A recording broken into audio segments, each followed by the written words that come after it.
সবাই কেমন আছেন? আশা করি ভালো আছেন আর সবাই সুস্থ আছেন। তো 4-5 দিন হয়ে গেল ভিডিও আনতে পারছি না। বারবার আমাকে ব্যারাকপুর আপ ডাউন করতে হচ্ছে। একটা ইন্টারভিউ দিয়েছিলাম এবং ইন্টারভিউটা ফাইনালি আজ সিলেকশন হয়। 3-4টে রাউন্ডের পর সিলেকশন হয়। আর আমি আজকে অনেক হ্যাপি যে 3 মাস পর আবার একটা নতুন জবে জয়েন করতে পারছি। কিন্তু এবারকার বিষয়টা একদম সম্পূর্ণ আলাদা। আগে যেহেতু মাইক্রো ফাইন্যান্সে ছিলাম, একটা ব্যাংকিং কর্পোরেট সেক্টরে ছিলাম, ফুল হাতা শার্ট পরে ইন করে পড়তে হতো। এখন সেটা গেঞ্জি ইন করে পড়তে হবে, পার্থক্য শুধু এটুকুই।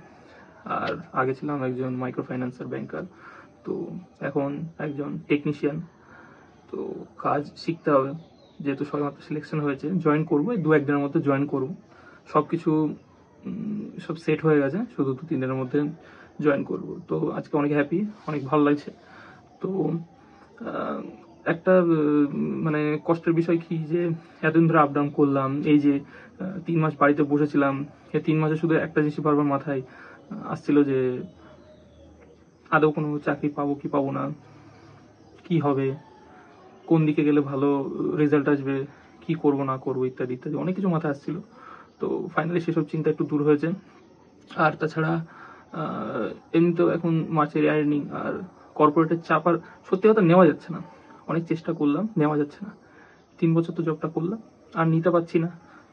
আর এখন টেকনিশিয়ান লাইনও যে খুব একটা খারাপ না, টেকনিশিয়ানেও অনেক রকমের নানান দিক আছে। তো চেষ্টা করছি সেদিকে এখন এগোনোর। তো আজকে একটু ভালো লাগছে, আমি এইমাত্র আসলাম। তো ব্যারাকপুর থেকে এইমাত্র আসলাম। তো এখন ব্যাপারটা হচ্ছে যে চেষ্টা করবো প্রত্যেকদিন একটা করে ভিডিও আনার, কারণ এই কটা দিন ভিডিও আনতে পারিনি, অনেক টেনশনে ছিলাম, চিন্তায় ছিলাম, একটু বারবার ট্রেনে করে আপ ডাউন।